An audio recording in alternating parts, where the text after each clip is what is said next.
Hi there, my name is Tim Knelsen. I'm the lead pastor at the Christian Fellowship Church in Rhineland, Saskatchewan, and I'm very honored to have been asked to be your grad speaker for this year. Now, I know your third and fourth year at Millar this year didn't end quite like what you were expecting it to, with everyone having to go home early.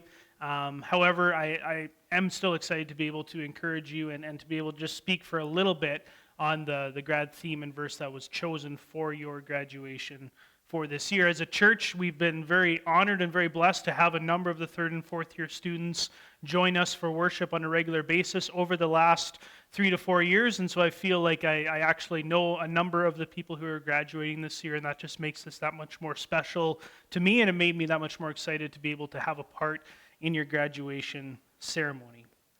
I've lived in the Swift Current, Saskatchewan area my entire life. I grew up on a farm close to McMahon, which, as the crow flies, is about halfway between Rhineland and Pambrun.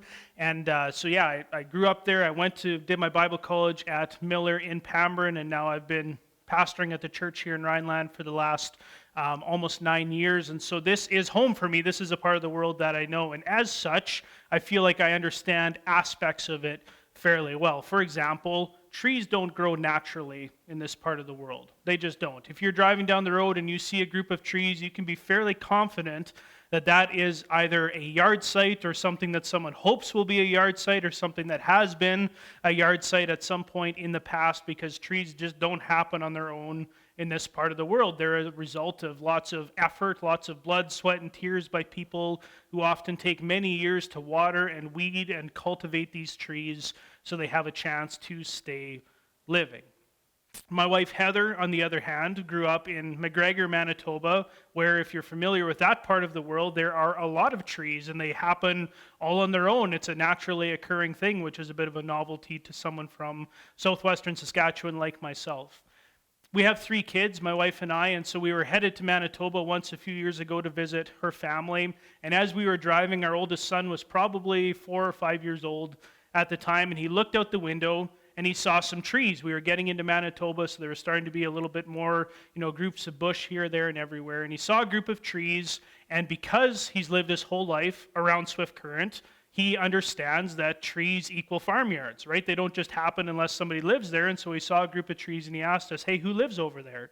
Heather and I looked and had to think for a second, and all of a sudden we understood, he thinks trees mean yards. He's made the connection that trees are essentially a monument pointing to the fact that somebody lives in that spot. And so we had to explain to him that no, trees aren't just yards here. It's a little different than where we live. It was just kind of a neat little moment that I never thought would turn into a sermon illustration, but here we are. The theme that was chosen for your grad ceremony this year is, what do these stones mean? From Joshua 4:21. And I got to say, whoever picked that, whether it was an individual or a group of people, this is a fantastic theme. I love the theme of monuments in the Old Testament. It's something that has some personal meaning to me as well.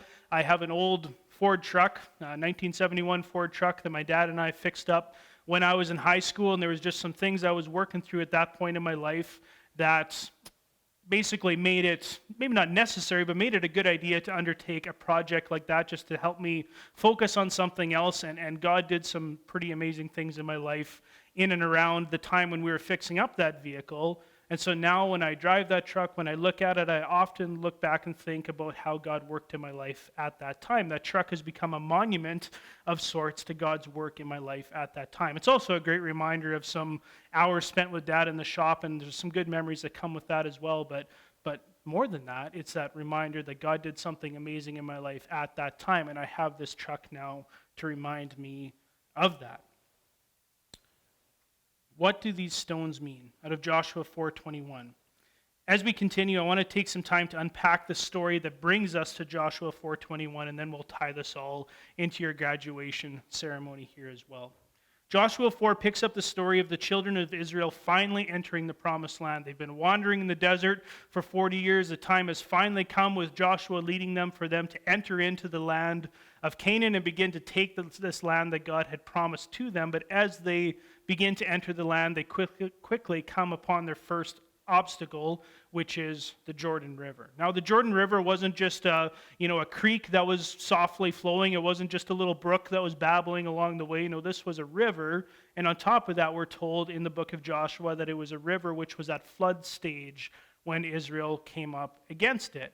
And so right away, before Israel had even gotten very far into the land at all, they were faced with their first obstacle. This would become an opportunity for them to trust God, an opportunity for them to see God at work in amazing ways. But as they came up against the river, all of this was something that was yet to happen, and they weren't sure exactly how they were going to overcome this first obstacle.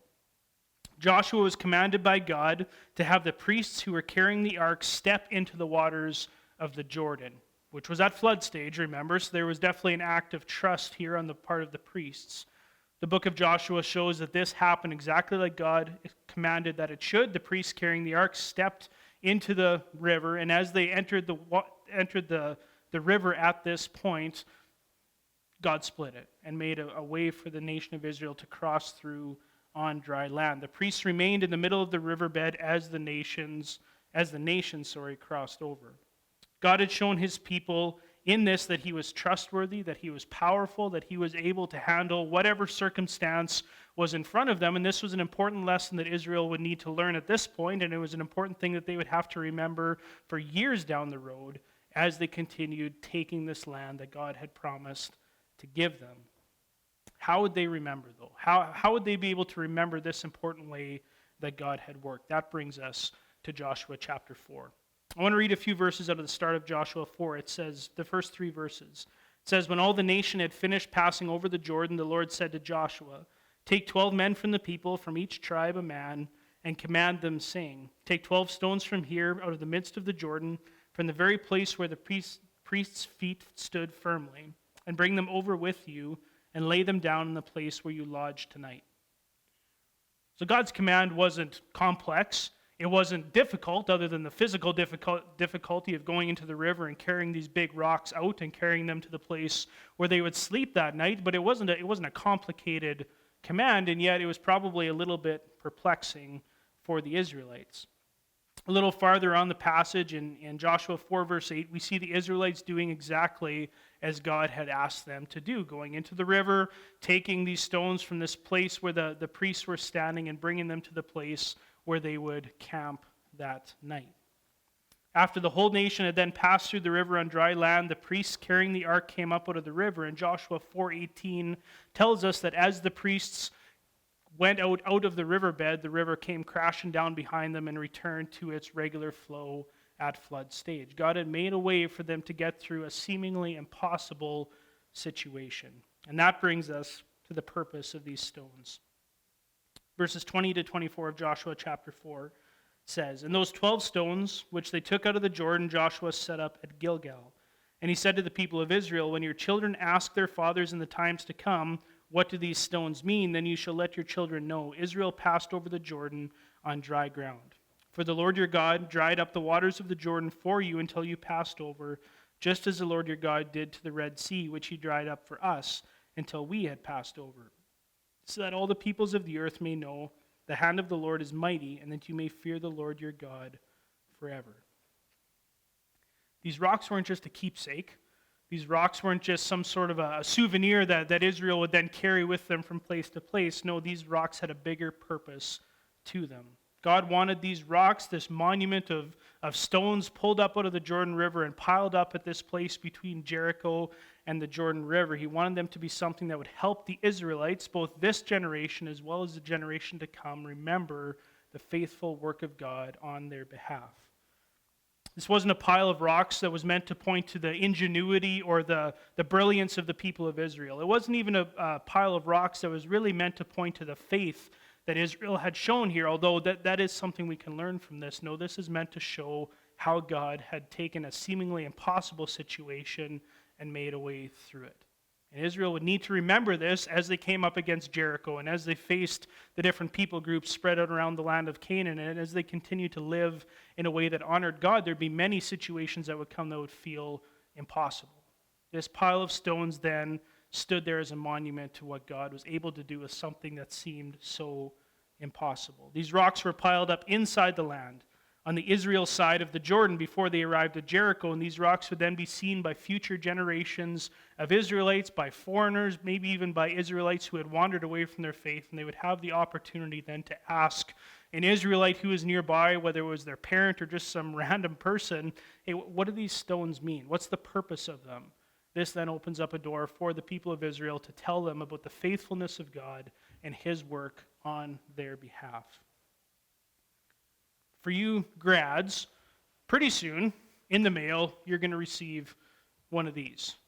It's a folder. It says Millar College of the Bible on it, and inside it is going to be a degree. I'm guessing the degrees look different than mine does. I graduated a little while ago, but you're going to receive one of these in the mail at some point. It's a degree. It's a piece of paper with the school's name on it, with your name on it, with a couple signatures on it, with the name of your degree printed on it. And I realize you don't get to walk across the stage and shake Mr. Ruten's hand and get it that way, but you're still going to get it. You're still going to receive this, and it's a special thing. It's a monument to these last 3 to 4 years of work for you. And my challenge to you this morning is to view this monument like Israel was called to view that pile of stones in between the Jordan River and Jericho. See it as a reminder of the faithfulness and the work of God in your life in this time. In a class of third and fourth years, with as many as are represented by your class this year in 2020, there's going to be a lot of different stories represented in that group of people. Now, all of you can share one thing, and that was a very abrupt and unexpected end to your third and fourth year. And so that's a memory that probably still hurts a little bit, but it's one that you're going to be able to share. But aside from that, you each have a unique story of what you've been through over these last 3 to 4 years. Academics that came easily to one person will have been just an intense struggle to the next. Some of you will have had piles of friends at college, and you wouldn't have had any trouble making friends, and some of you will have really struggled to make some friends and make some relationships at school. Some of you will have been given lots of opportunities to serve. You will have been surprised at how many chances you got to serve and to use your gifts at the college. Others of you will have had to have been forced to let others serve you, which is a challenge all in its own. Some of you will have been built up by God many, many times. Hopefully all of you have been built up by God over these past 3 to 4 years, but some of you will have had to experience more breaking in these past 3 to 4 years than building up. These years go by fast, and yet at times they seem impossible. The homework seems too hard. The relationships are too frustrating. The work of the Spirit of God in your life is just too overwhelming at times. And at times it seems like that Jordan River at flood stage is either right in front of you or maybe even threatening to wash over your head and sweep you away. And to add to all of that, your year ended a month earlier than what anyone was expecting. And yet, here you are. You've made it through. I'm not sure how long after you left school that you're going to be able to see this message and see this video, but you understand that you've made it through. The tests for the Israelites were far from over when they had come through the Jordan River. They had a lot of ground to cover yet. There was going to be a lot of chances for them to see God at work, a lot of very impossible situations in front of them, but they've been through one situation which was meant to remind them of the fact that God was trustworthy, that he was capable, that he was able to even take a seemingly impossible situation and make something good out of it. I hate to be the bearer of bad news for you guys as grads, but the challenges in life aren't over now that you're done college. They're not. For some of you, they've just begun. For some of you, you're going to face some very significant challenges. Others of you have gone through some significant things, but just understand the challenges of life continue. It's not something that ends once you've graduated. But if you're willing to look back at these years and recognize the way that God shaped you and challenged you and broke you and built you up and ultimately carried you through these years, and you're willing to take this folder and this degree and see it as that monument to the work of God in your life, you then have an opportunity to be reminded of the fact that God has helped you in the past, but it's also an opportunity to point others to the fact that God is faithful. This degree serves as something you can look to and be reminded of God's faithful work as you remember the mountaintops and the deep valleys that you've come through over the last 3 to 4 years. And just like that pile of rocks out of the Jordan were something that future generations of Israelites would have had questions about, you might have some people ask you, what were you doing out in Pambrun for the last 3 to 4 years. What could you have possibly learned out there? You're home earlier than we expected you to be. How are you taking that? You're going to have questions about what you learned in your time spent at Millar. What a fantastic opportunity to point people to the work of God in your life over these past 3 to 4 years, what you've learned, how God has shaped you and challenged you, and you have an opportunity to see your time at Millar as a monument to the faithful work of God in your life. I realize your year didn't end like you expected it would, but rest assured that the God who called you to Millar, the God who taught you and shaped you over these past few years, he saw this coming. And this same God has a way of using even the most impossible looking situation for your good and for his glory. Trust that the God who brought Israel through the Jordan is still at work today, and choose to use your time at Millar as a monument to remind yourself of God's faithful work on your behalf, but also to point others to that same God and the fact that he can do that in their lives as well. I'm excited for you guys. I want to pass on my congratulations and the congratulations of our church family for this accomplishment, and I hope this message has been able to be an encouragement to you today. Thank you so much.